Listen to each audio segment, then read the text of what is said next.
1월 20일 수요 예배를 하나님께 드리겠습니다.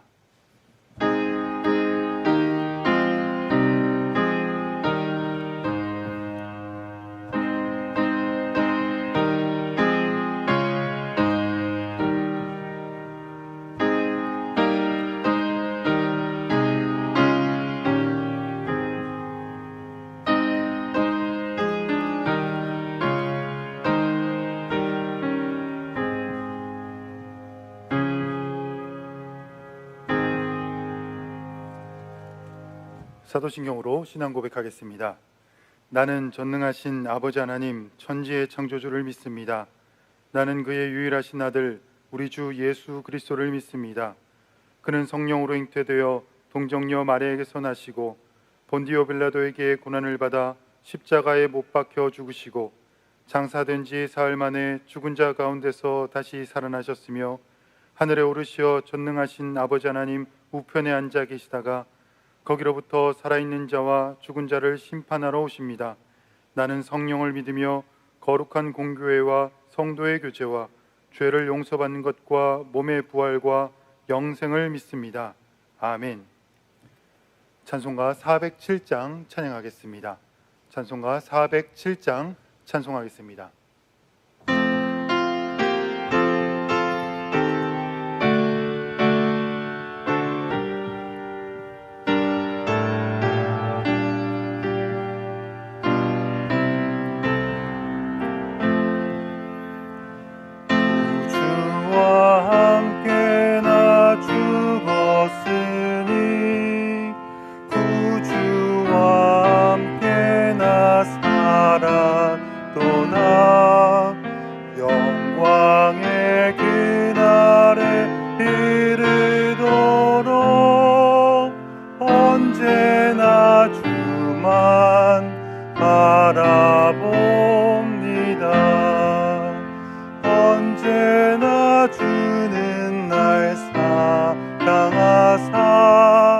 언제나 새 생명 주시나니 영광의 그날에 이르도록 언제나 주만 바라봅니다.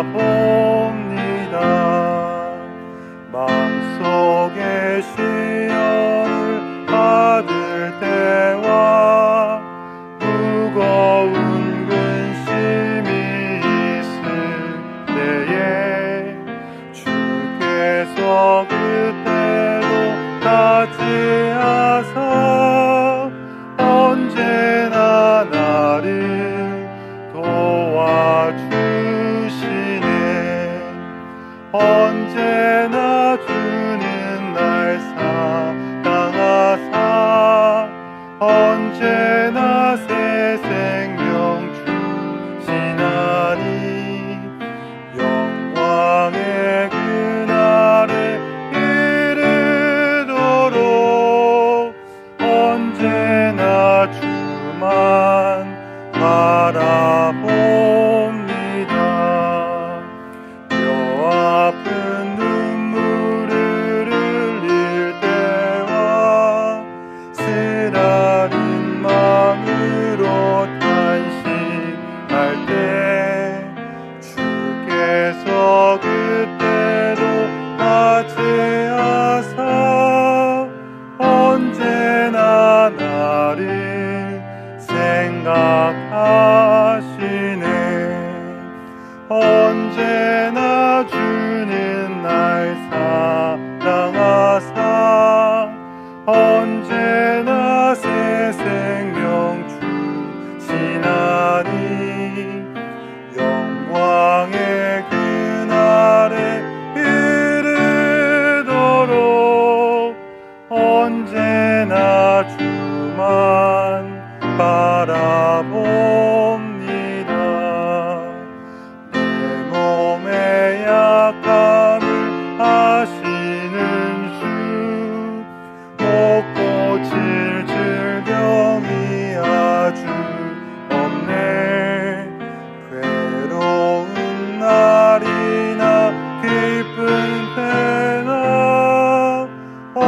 언제나 나와 함께 계시네. 언제나 주는 날 사랑하사 언제나 새 생명 주시나니 영광의 그날에 이르도록 언제나 주만 바라봅니다.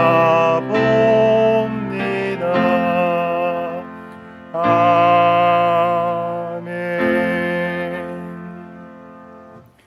오늘 우리에게 주신 말씀은 신약 성경 누가복음 1장 5절에서부터 19절까지 말씀입니다. 신약 성경 86페이지 누가복음 1장 5절에서부터 19절까지 말씀 제가 봉독하겠습니다. 유대왕 헤롯 때에 아비야 반열에 제사장 한 사람이 있었으니 이름은 사가랴요 그의 아내는 아론의 자손이니 이름은 엘리사벳이라. 이 두 사람이 하나님 앞에 의인이니 주의 모든 계명과 규례대로 흠이 없이 행하더라. 엘리사벳이 잉태를 못함으로 그들에게 자식이 없고 두 사람의 나이가 많더라. 마침 사가랴가 그 반열의 차례대로 하나님 앞에서 제사장의 직무를 행할세 제사장의 전례를 따라 제비를 뽑아 주의 성전에 들어가 분향하고 모든 백성은 그 분향하는 시간에 밖에서 기도하더니 주의 사자가 그에게 나타나 향단 우편에 선지라. 사가랴가 보고 놀라며 무서워하니 천사가 그에게 이르되 사가랴여 무서워하지 말라. 너의 간구함이 들린지라. 내 아내 엘리사벳이 내게 아들을 낳아 주리니 그 이름을 요한이라 하라. 너도 기뻐하고 즐거워할 것이요 많은 사람도 그의 태어남을 기뻐하리니 이는 그가 주 앞에 큰 자가 되며 포도주나 독한 술을 마시지 아니하며 모태로부터 성령의 충만함을 받아 이스라엘 자손을 주 곧 그들의 하나님께로 많이 돌아오게 하겠음이라. 그가 또 엘리야의 심령과 능력으로 주 앞에 먼저 와서 아버지의 마음을 자식에게 거스르는 자를 의인의 슬기에 돌아오게 하고 주를 위하여 세운 백성을 준비하리라. 사가랴가 천사에게 이르되 내가 이것을 어떻게 알리오? 내가 늙고 아내도 나이가 많으니이다. 천사가 대답하여 이르되 나는 하나님 앞에 서 있는 가브리엘이라. 이 좋은 소식을 전하여 내게 말하라고 보내심을 받았노라. 아멘. 기도하겠습니다. 거룩하신 하나님, 오늘 하루도 주의 은혜 가운데 살아가게 하시고 하루를 마감하는 이 시간에 예배와 말씀으로 마무리하게 하시니 감사와 찬양을 드립니다. 주님께서 주신 인생 속에 각자 맡겨주신 역할을 감당하며 살아가다가 하나님 앞에 예배하며 우리들의 각자의 기도 제목을 놓고 주님 앞에 기도하오니 이 시간 예배 가운데 좌정하여 주시고 우리 각자의 마음의 중심과 기도 제목들을 주님 들어 응답하여 주시옵소서. 더욱 바라옵기는 우리들의 믿음이 더욱더 주님 앞에 깊어지며 넓어지기를 소망합니다. 주님 앞에 나와 예배하며 기도하는 이 기쁨과 이 감사한 감격의 순간을 잃어버리지 않게 하여 주시고 어떤 어려움과 풍파 속에서도 오직 주님을 붙잡고 기도하며 나아가 은혜를 충만히 누리는 우리 한 사람 한 사람이 되게 하여 주시옵소서. 오늘도 그 믿음과 소망을 가지고 예배를 드리오니 예배 가운데 기름 부어 주시옵소서. 특별히 오늘도 예배를 위하여 수고하는 손길들이 있습니다. 그 손길들 가운데 주님 복 내려 주셔서 믿음의 자리에서 복받을 뿐만 아니라 삶의 자리에서 하나님의 평강과 은혜를 누리는 하나님의 복의 통로가 될 수 있도록 축복하여 주시옵소서. 예수 그리스도의 이름으로 기도드립니다. 아멘. 할렐루야. 이번에 새로 부임하게 되어서 3교구를 담당하게 된 송병근 목사라고 합니다. 비록 코로나 때문에 이렇게 영상으로밖에 인사드릴 수 없어서 참 아쉽지만 우리 하나님께서 속히 이 상황을 회복시켜 주셔서 우리가 함께 모여 하나님을 예배하고 찬양하는 그 날을 이루어 주실 줄 믿고 소망합니다. 비록 우리가 이런 코로나로 스스로 신앙을 지켜나가면서 또 스스로 예배의 시간을 지켜나가면서 하나님 앞에 나아간다라는 것이 참 어려운 현실을 살아가고 있지만 그럼에도 불구하고 우리 주님은 여러분들 한 분 한 분을 기억하시고 늘 선한 길로 인도하실 것입니다. 우리들의 현실을 바라보면 참 막막한 일들도 많고 어려운 일들과 또 괴로운 일들도 많이 있지만 우리 주님은 그럼에도 불구하고 우리 한 사람 한 사람을 기억하시고 우리를 은혜의 길로 인도하실 것입니다. 늘 우리가 주님 안에서 기뻐하고 감격하도록 주님은 우리를 붙들어 주실 줄 믿습니다. 특별히 이제 2021년을 시작하면서 그 주님의 은혜가 더 간절합니다. 하나님, 올 한 해는 나에게 조금 더 은혜 풍성한 삶을 살게 해주십시오라고 우리는 누구나 기도할 것입니다. 또는 하나님, 작년 한 해는 참 하나님 보시기에 부끄러운 그런 모습을 살았는데 올 한 해는 하나님 보시기에 더욱더 신실한 주님의 자녀가 되게 해주십시오, 은혜를 베풀어 주십시오라고 우리는 또 기도할 수도 있습니다. 또 누군가는 주님, 올 한 해 우리가 이런저런 계획들을 세워나가고 있는데 그 계획들 위에, 우리 가정의 계획 위에, 내 사업의 계획 위에 주님 은혜 부어 주십시오라고 우리는 은혜를 간구하며 기도하기도 합니다. 이처럼 우리가 하나님을 믿으면서 하나님의 그 은혜가 나에게 시작되기를 소망하며 바라며 우리는 신앙생활을 하는데요, 오늘 본문에서는 그 하나님의 놀라운 은혜가 시작되는 이야기로 나타나고 있습니다. 바로 세례 요한의 출생의 이야기입니다. 세례 요한의 아버지인 사가랴와 어머니 엘리사벳은 오랫동안 자녀를 낳지 못했습니다. 오랫동안 자녀가 없어서 계속해서 하나님 앞에 기도하고 있었는데 그때 하나님의 사자가 나타나서 이 사가랴에게 아들을 낳을 것이다, 그리고 그 이름을 요한이라 라고 하라 라는 아주 복되고 은혜의 이야기를 전해 주었습니다. 그래서 오랫동안 자녀를 낳지 못하고 나이가 많은 이 사가랴와 엘리사벳 부부에게는 아주 기쁨의 소식이었고 이 가정은 회복되는 놀라운 은혜의 소식이었습니다. 또한 이 당시 온 세상에는 이제 세례 요한을 기점으로 예수 그리스도 메시아가 오심으로 은혜가 시작될 것이다라는 복음의 소식이었죠. 따라서 오늘 이 본문을 읽다 보면 우리는 누구나 하나님, 나에게도 이들처럼 은혜의 길이 열려지는 그 복된 소식을 올 한 해 나에게 좀 부어주셨으면 좋겠습니다 라고 생각할지 모릅니다. 또한 반대로 사가랴와 이 엘리사벳처럼 내가 과연 이 은혜를, 하나님의 은혜를 받을 수 있을까? 나는 하나님 보시기에 참 부족할 수밖에 없는데, 나는 믿음을 신실하게 드리지도 못했는데 이들처럼 나도 은혜를 받을 수 있을까? 라고 오히려 생각할 수도 있습니다. 그러나 하나님은 오늘 본문을 통해서 우리 모두는 하나님의 이 은혜를 누릴 수 있다라고 명확히 말씀해 주고 있습니다. 오늘 본문 5절 말씀입니다. 유대왕 헤롯 때에 아비야 반열에 제사장 한 사람이 있었으니 이름은 사가랴요, 그의 아내는 아론의 자손이니 이름은 엘리사벳이라 라고 말씀합니다. 주의 사자가 이 사가랴와 엘리사벳에게 나타나서 너희가 자녀를 낳을 것이다 라고 복된 소식을 전해 주었죠. 그 소식을 받은 이 사가랴와 엘리사벳을 소개하는 것으로 오늘 본문은 시작합니다. 사가랴에 대해서 뭐라고 소개를 하냐면 아비야 반열의 제사장이다 라고 말합니다. 이 말이 무슨 뜻이냐면 이 당시에 1반열부터 24반열까지 있었는데 그 중에서 아비야 반열의 제사장이 이 사가랴다라는 말입니다. 좀 더 쉽게 표현하면 1교구부터 24교구까지 있는데 그 중에 3교구에 해당되는 제사장이 이 사가랴다라는 말이죠. 결국에는 이 사가랴는 제사장이다라는 것을 소개하고 있습니다. 그러면서 그의 아내인 이 엘리사벳을 소개하기를 아론의 자손이다라고 말합니다. 아론의 자손이다라는 말은 제사장 가문이다, 레위 자손이다, 아주 신앙의 뼈대 있는 집안이다, 그게 바로 이 엘리사벳이다라고 소개를 해주고 있습니다. 그러니 결국 보면 이 사가랴와 엘리사벳은 제사장 가문이고 뼈대 있는 신앙의 집안의 가문이다라는 것을 소개해주고 있습니다. 그래서 오늘 이 본문을 보다 보면 하나님이 결국 은혜를 베풀어 주신 것은 이들이 제사장 가문이어서 몇 대째 신앙이 내려오는 뼈대 있는 집안이어서 은혜를 베풀어 주시는 것 아닌가라고 생각하기 쉽습니다. 몇 대째 신앙이 내려오고 아론 자손이고 레위인 자손이고 제사장 가문이고, 그래서 하나님이 이 가정의 아픈 기도 제목을 듣고 응답하시지 않았을까?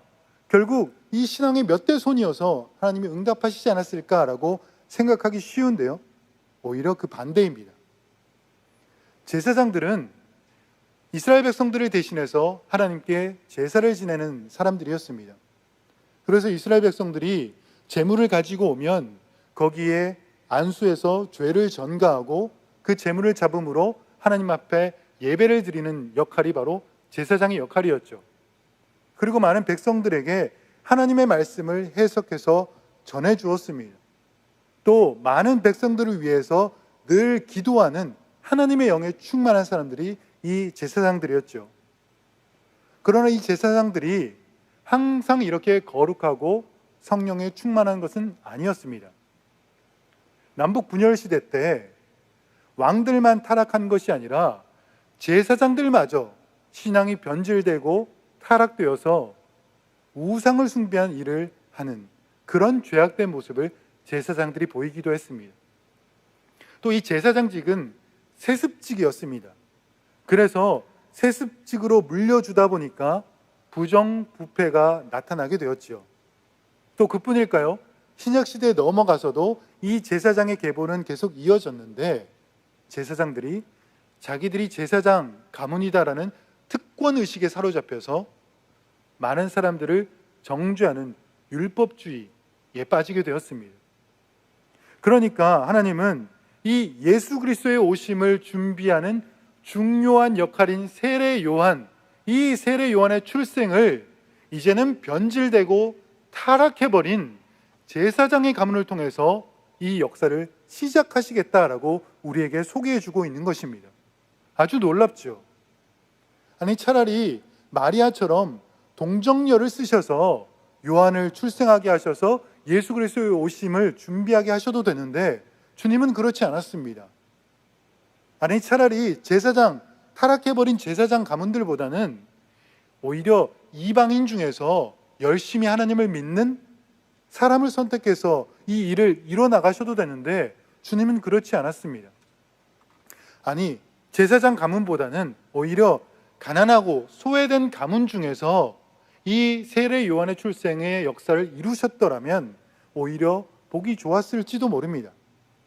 그러나 하나님은 그것이 아니라 이제 변질되고 타락해버린, 사람들에게 손가락질을 받기까지 하는 이 제사장 가문을 통해서 하나님이 이제 누가복음 1장을 시작하시면서 새로운 은혜의 역사를 이루시겠다라고 강력히 선포하고 있는 것입니다.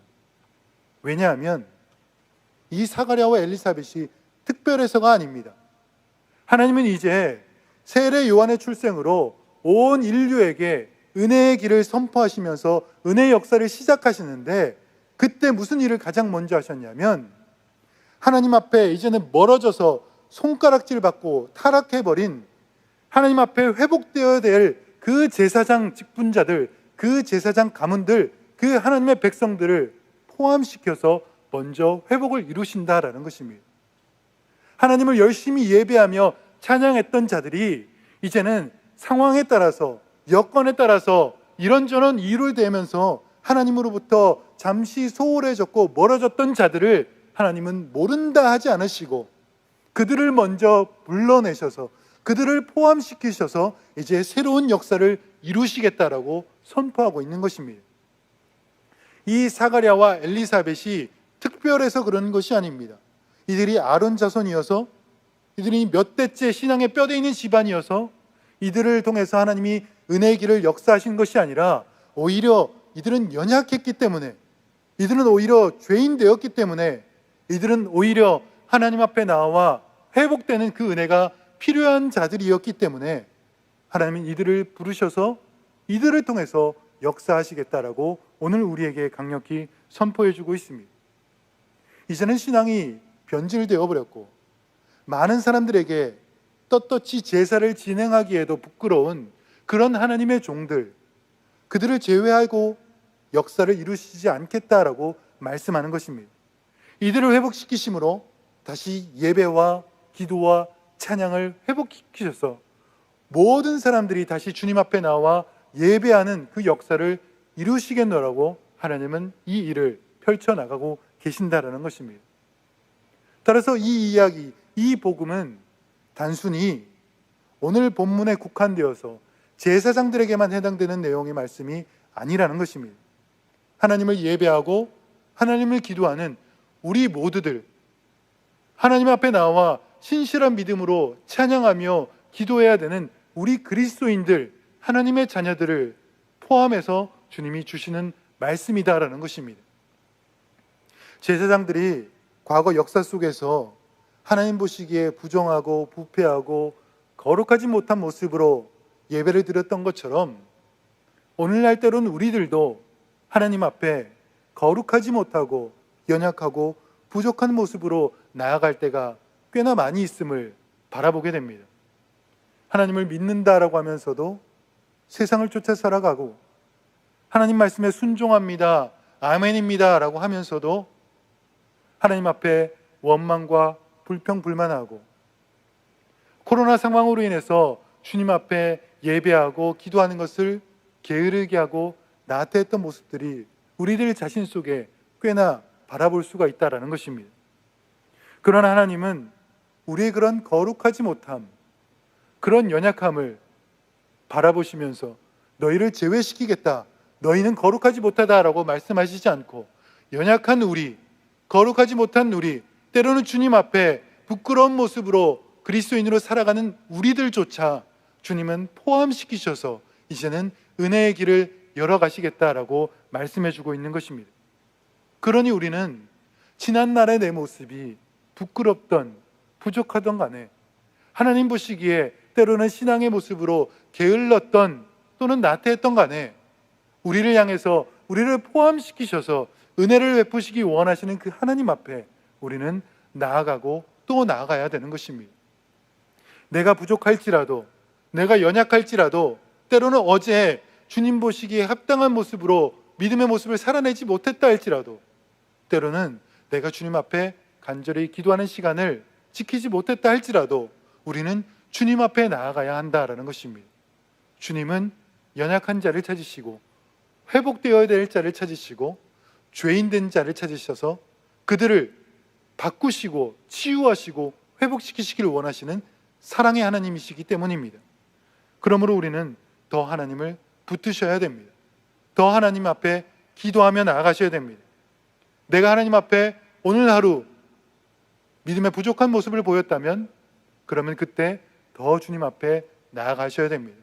그때 주님은 우리를 붙드시고 우리를 치유하시고 회복시키셔서 놀라운 은혜의 역사에 우리 한 명 한 명을 동참시키실 것입니다.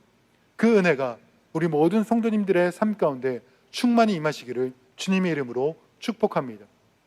그러면 우리가 이러한 하나님의 은혜를 누려야 되는데, 이런 하나님의 은혜를 누리기 위해서 우린 어떠한 믿음의 응답을 드려야 되는가? 부족하고 연약하지만 나를 포함시키셔서 하나님은 은혜의 길을 열기를 원하시는데, 그러면 이 말씀을 받고 나는 어떠한 믿음의 자세를 취해야 되는가? 답은 아주 단순합니다. 하나님을 온전히 믿는 것입니다. 우리가 하나님을 믿는다라는 것이 굉장히 쉬운 일이면서도 때로는 매우 어렵습니다. 왜 우리가 하나님을 믿는다라는 것이 어렵냐면, 내가 하나님을 믿는데 나의 이 믿음이 무엇을 근거로 하는 믿음인가? 내가 하나님을 믿는데 내 믿음이 무엇을 기준으로 하는 믿음인가를 우리는 꼭 점검해 보아야 됩니다. 사가랴가 오랫동안 자녀가 생기지 않아서 늘 하나님 앞에 기도하는 중에 자기가 제사장으로서 성소에 나가서 분향할 차례가 되어서 성소에 나가서 분향하고 하나님 앞에 기도를 했습니다. 사가랴가 무슨 기도를 했는지는 성경에 기록되어 있지 않지만 아마도 우리는 추측해 볼 수 있습니다. 하나님의 백성들을 위해서도 기도했을 것이고 그 나라와 민족들을 위해서도 기도했을 것이고 로마의 탄압으로부터 신앙을 잘 지켜나갈 수 있게 해달라고도 기도했을 것이고, 또 가장 중요한 자녀를 달라고 하나님 앞에 간절히 기도했겠죠. 아마도 사가랴는 정말 열심히 하나님 앞에 눈물 흘리면서 기도했을 것입니다. 그런데 그렇게 주님 앞에 나아가서 기도하고 있는 이 사가랴에게 하나님이 드디어 천사를 보내주셔서 너희에게 자녀를 주겠다라고 약속의 말씀을 주셨습니다. 그런데 그때 사가랴의 반응은 좀 의외였습니다. 18절 말씀입니다. 사가랴가 천사에게 이르되 내가 이것을 어떻게 알리오?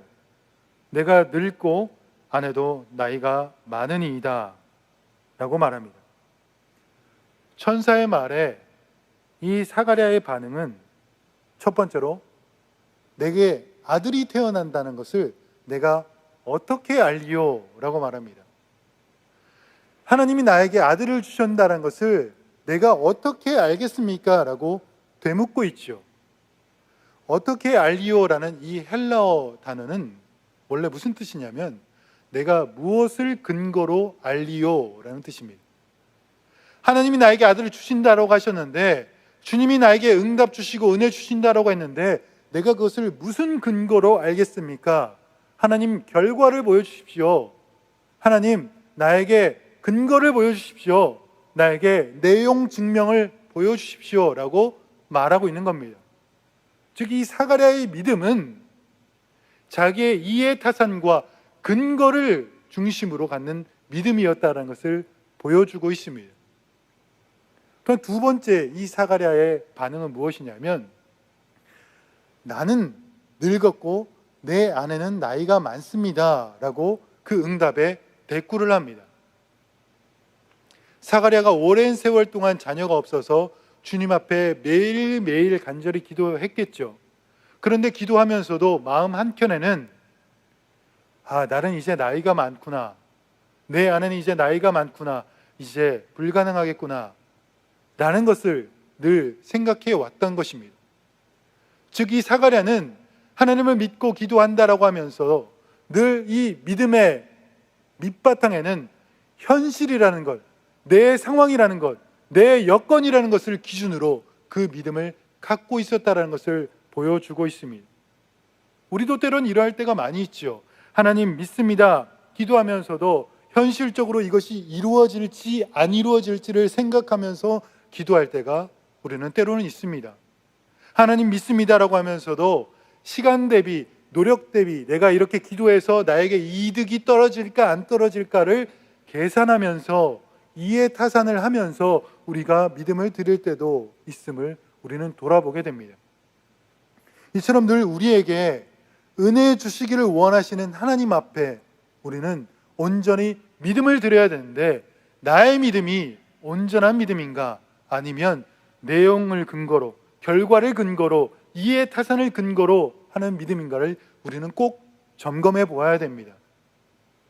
우리 그리스도인들은 다른 조건이나 환경을 근거로 하는 믿음이 아니라 오직 하나님을 근거로 하는 믿음이고, 오직 하나님의 말씀을 근거로 하는 믿음이 바로 우리 그리스도인들의 믿음인 것입니다. 다른 그 어떤 것으로 우리의 믿음을 재단하거나 우리의 믿음의 기초를 쌓는 것이 아니라 오직 이 하나님의 말씀을 기초로 우리의 믿음을 세워나가야 하는 것입니다. 예를 들어 볼까요? 예수님의 이야기입니다. 어느 날 주인이 먼 타국으로 떠나면서 종들에게 한 문화씩을 나눠주었습니다. 그러면서 내가 다시 돌아올 테니 너희는 이것을 잘 간직하면서 장사를 하라 라고 말하고 떠났습니다. 그리고 이 주인이 이 종들이 잘 말을 받들고 하고 있는지를 확인했죠. 첫 번째 종은 주인님, 제가 받은 한 문화를 가지고 10문화를 만들었습니다 라고 드리게 되죠. 그때 주인이 잘했다, 착하고 충성된 종아 라고 칭찬합니다. 두 번째 종은 주인님, 제가 한 문화를 가지고 5문화를 나눴습니다. 그러자 주인이 잘했다, 착하고 충성된 종아 라고 칭찬하고 또 은혜를 베풉니다. 그런데 어떤 종이 주인님, 저는 한문화를 주셨는데 그것을 잃어버릴까봐 수건에 싸서 잘 간직하고 손해보지 않았습니다. 여기 한문화 있습니다 라고 드리죠.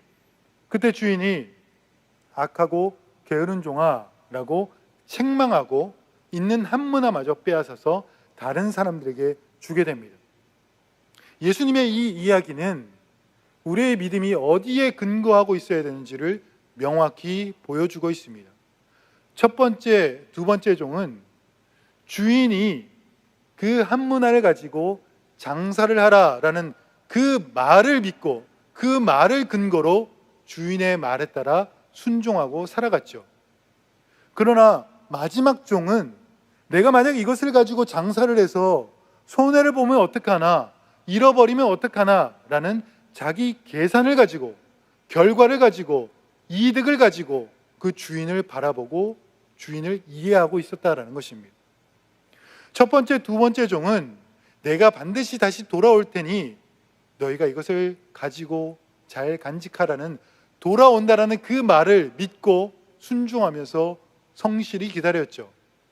그러나 마지막 종은 그 주인의 말에 따라 기다린 것이 아니라, 주인님, 언제까지 내가 기다리라는 말을 듣지도 못했습니다.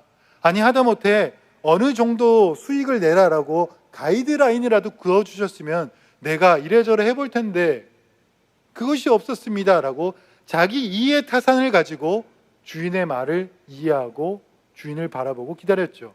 그래서 결국 당신은 손해보면 책망하는 사람입니다 라고 주인을 오해했다라는 말까지 하게 됩니다.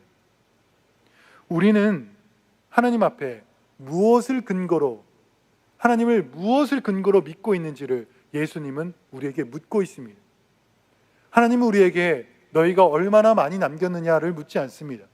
얼마나 손해보았느냐라는 것을 묻지도 않으시고, 얼마나 믿음으로 많은 업적을 나누었느냐라는 것도 묻지 않으십니다. 하나님은 오직 우리에게 얼마나 말씀대로 믿었느냐, 얼마나 그 하나님의 언약대로 믿음을 가지고 살아내었느냐라는 그 하나님의 말씀의 기준의 믿음을 우리에게 묻고 바라보고 계신다는 겁니다.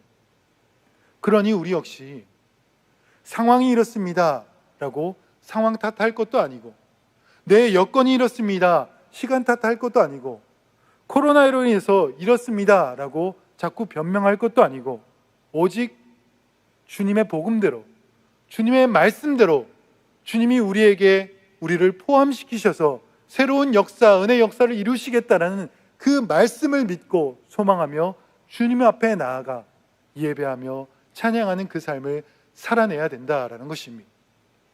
물론 이것이 쉽지만은 않겠죠. 현실을 살아가면서 믿음을 온전히 드리면서 그 유혹을 다 이겨내면서 살아간다는 것이 쉽지만은 않습니다. 그러나 여기 우리에게 소망을 주는 말씀이 있습니다. 13절 말씀입니다. 천사가 그에게 이르되 사가랴여 무서워하지 말라, 너의 간구함이 들린지라. 사가랴가 믿음을 가지고, 또한 때로는 온전치 못한 믿음을 가지고 주님 앞에 나아가 기도했을 때 주님이 천사를 통해서 말씀합니다. 무서워하지 말라. 상황과 여건으로 인해서 두려워하지 말라. 너가 간절히 기도하는 너의 그 기도가 나에게 들렸다라고 주님은 말씀하십니다. 여기서 들렸다라는 이 헬라어 단어는 그냥 들린다, 가만히 있어도 들린다라는 뜻이 아니라 주의 깊게 들었다라는 뜻입니다. 주님께서 우리의 기도를 주의 깊게 듣고 계신다라고 소망의 말씀을 주고 있습니다. 때로는 우리가 주님 앞에 나아가 기도해야 되는데 여러 가지 쌓여있는 문제 때문에 계속해서 지속되어 온 나의 앞에 있는 그 철벽과 같은 그 문제 때문에 입을 열어 기도하기조차 버겁고 힘들고 가슴이 문드러질 것만 같은 그런 기도 제목을 하루하루 살아내고 있지만, 우리가 입술을 조금 열어 기도할 때 주님은 우리의 기도를 주의 깊게 듣고 계신다라고 우리에게 말씀하고 있습니다. 그러니 여러분, 우리는 주님 앞에 나아가야 합니다. 그러니 주님을 붙드셔야 합니다. 그러니 주님 앞에 기도하셔야 됩니다. 말씀을 붙드셔야 됩니다. 주님은 주의 깊게 듣고 계시고 여러분들 한 분 한 분을 포함시키셔서 회복시키심으로 새로운 역사를 이뤄가기를 원하시고 계십니다. 그리고 그때 주시는 응답은 단순히 자녀를 낳을 것이다, 여기 있다 너의 기도 응답, 이렇게 말씀하시지 않고 특별한 구별된 거룩한 응답을 주시겠다라고 약속하십니다. 15절 말씀에 이는 그가 주 앞에 큰 자가 되며 포도주나 독한 술을 마시지 아니하며 모태로부터 성령의 충만함을 받아 이스라엘 자손을 주 곧 그들의 하나님께로 많이 돌아오게 하겠습니다 라고 말씀합니다. 사가랴에게 준 하나님의 응답은 단순히 아들이다, 아들을 낳을 것이다 라고 말씀하시지 않고 특별한 아들이다 라고 소개하십니다. 주 앞에서 큰 자, 나실인 성령의 충만함을 받은 자라고 표현합니다. 이 표현들의 공통점은 무엇이냐면 상대적인 표현이 아니라 절대적인 표현입니다. 누구보다 나은 것 주겠다라는 것이 아니라, 저 세상 가치보다 나은 것 주겠다라는 것이 아니라 하나님 앞에 구별되고 거룩한 특별한 것으로 너에게 응답하시겠다라고 약속의 말씀을 주고 있습니다. 우리 주님은 주님 앞에 나와 의지하는 자에게 구별된 복으로, 놀라운 복으로, 내가 비록 상황이 어렵지만 힘들지만 주님 앞에 나아갈 때 그 구별된 복을 주시겠다라고 약속하고 있습니다. 제자들이 어느 날 배를 타고 갈릴리 바다를 건너가고 있었습니다. 새벽이었는데 예수님께서 바다로 걸어오고 계셨죠. 예수님을 보고 잠에서 덜 깬 제자들이 유령이다라고 놀랐습니다. 그때 예수님이 나니 두려워하지 말라라고 말씀하셨습니다. 그러자 베드로가 주여, 주님이시면 저로 명하여 물 위를 걸어가게 해주십시오 라고 이야기하죠. 그래서 예수님이 물 위로 걸어와라 라고 했을 때 이 베드로가 물 위를 걸어가다가 바람을 보고 무서워서 물에 빠졌습니다. 여러분, 이 이야기를 보면 우리가 오해하기 쉬운 것이 있습니다. 바람은 늘 바다 위에 불어오고 있었습니다. 갈릴리 바다에 늘 바람은 불고 있었고, 베드로가 바다에 발을 내딛었을 때 그때 바람이 불었던 것은 아닙니다. 베드로가 바다를 걸어가고 있었을 때, 예수님께 나아가고 있었을 때 그때 유독 큰 바람이 분 것은 아니었죠. 그리고 배 안에 있었어도 바람은 불었습니다. 우리에게 늘 어려움은 있습니다. 우리에게 늘 괴로움은 있죠. 그러나 중요한 것은 우리에게 어려움이 있는 이 현실 속에 우리와 함께 하시는 그 예수 그리스도를 우리가 온전히 바라보고 걸어가는 것, 그것이 우리에게 중요한 것이요, 우리 그리스도인의 신앙의 본질이요 전부라는 것입니다. 그러니 우리가 주님 앞에 붙잡고 주님을 의지하며 걸어 나갔을 때 주님은 우리에게 손을 잡아주시고 은혜를 베푸시겠다라고 약속하십니다. 그러니 주님 안에서, 믿음 안에서 기뻐하고 즐거워하시기를 바랍니다. 현실에 두려워하지 마시고 환경에 너무 움츠러들지 마시고 나를 포함해서 회복하시겠다라고 약속하신 그 하나님의 말씀에 온전히 믿음으로 나아가셔서 그 복을 다 누리시는 여러분들 되시기를 바라겠습니다. 이제 2021년도 주님으로 인해서 기뻐하고 즐거워하시는 우리 모든 장석의 성도님들 되시기를 주님의 이름으로 축복합니다. 말씀을 놓고 함께 기도하시겠습니다. 하나님, 우리가 때로는 하나님을 믿는다고 하면서도 현실적인 이유, 상황적인 이유로 온전히 믿지 못할 때가 있었음을 이 말씀을 통해서 돌아봅니다. 이제 우리가 다시 한번 하나님만을 바라보며 두려워하지 않고 온전히 믿고 기도하게 하여 주시옵소서. 주님만 온전히 바라보며 나아가 기도할 수 있는 영적 강건함도 주시고, 상황과 현실을 바라보며 두려워하기보다는 오직 주님만을 바라보며 걸을 수 있는 영적 담대함도 주셔서 하나님 말씀을 붙잡고 믿음으로 살아내는 우리 모두가 되게 하여 주시옵소서.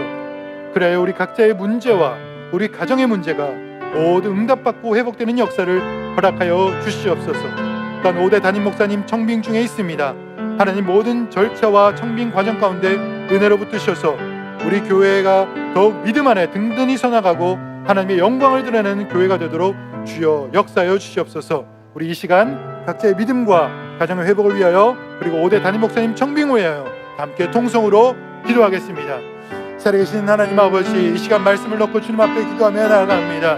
하나님, 연약한 자, 죄인된 자, 부족한 자를 통하여서 그들을 붙들으시고 그들을 불러서 함께 회복시키시고 놀라운 은혜를, 역사를 이루어 가시겠다라고 말씀하여 주시니 감사와 찬양을 드립니다. 하나님, 연약한 우리, 죄인된 우리들의 모습에 스스로 하나님 앞에 제외시키지 말게 하시고 스스로 움츠러들지 말게 하시고 하나님 앞에 더욱더 한 발짝 한 발짝 나아가 하나님 앞에 예배하며 신실한 믿음을 드리는 우리들이 될 수 있도록 주여 인도하여 주시옵소서. 때로는 세상의 유혹으로 인해서, 때로는 우리의 연약함으로 인해서 하나님 앞에 나아가 예배하는 것이, 또한 말씀을 붙잡는 것이, 믿음을 온전히 드리는 것이 쉽지 않을 때가 있습니다. 하나님, 그러나 그때마다 성령께서 우리의 믿음을 붙들어주시고 잘하고 있다 아들아, 잘하고 있다 딸아, 나의 앞에 나오라라고 불러주셔서 주님 앞에 나와 예배하며 믿음을 드림으로 하나님의 복과 회복의 은혜를 누릴 수 있도록 주여 인도하여 주시옵소서. 특별히 2021년 우리들이 각자 가지고 있는 기도 제목들과 계획들이 있습니다. 우리 모든 가정들이 가지고 있는 계획들이 있습니다. 그 모든 계획들을 주님 앞에 믿음으로 가지고 나아가 기도하며 나갈 때, 말씀을 기준으로 기도하며 나갈 때 하나님 다 응답하여 주시고 하나님 안에서 기뻐하고 즐거워하는 응답을 누릴 수 있도록 역사하여 주시옵소서. 또한 5대 담임 목사님 청빙을 위하여 기도합니다. 그 모든 절차와 질서 가운데 하나님의 순리대로 다 이루어질 수 있도록 하나님 역사하여 주시고, 하나님 은혜 가운데 담임 목사님을 불러주셔서 우리 교회가 다시 한번 주님 앞에 더욱더 올바른 모습으로 서나가 이 땅과 이 민족을 치유하는 하나님 앞에 영광 올려드릴 수 있는 우리 교회가 될 수 있도록 주님 축복하여 주시옵소서. 그러므로 우리 각자의 개인과 우리 가정과 우리 구역과 우리 교회가, 우리 이 땅이 하나님 앞에 온전히 회복될 수 있도록 역사하시고 붙들어 주시옵소서. 주여 주시옵소서. 주님, 세례 요한의 출생을 통하여 오랫동안 마음 아파했던 사가랴의 상처가 회복되고 또 그 가정이 회복되었던 것처럼 오늘도 주님께 기도하는 우리 모든 성도들의 기도를 들으시고 우리들의 모든 상처와 문제가 회복되는, 그리고 가정이 회복되는 놀라운 역사를 허락하여 주시고, 그래야 한 사람 한 사람이 믿음 가운데 바로 서며 가정이 복음으로 물들어지게 하여 주시옵소서. 또한 5대 담임 목사님 청빙과 교회를 위하여 기도하오니 우리 교회와 온 땅의 모든 교회들도 이 어려운 시기에 더 새로워지고 복음으로 든든히 서나가는 놀라운 역사를 베풀어 주시옵소서. 예수 그리스도의 이름으로 기도드립니다. 아멘.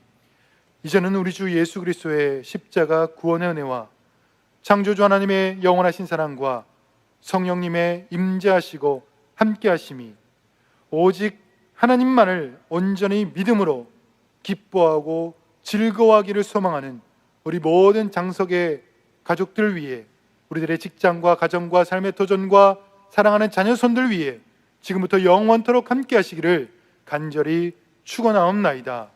아멘.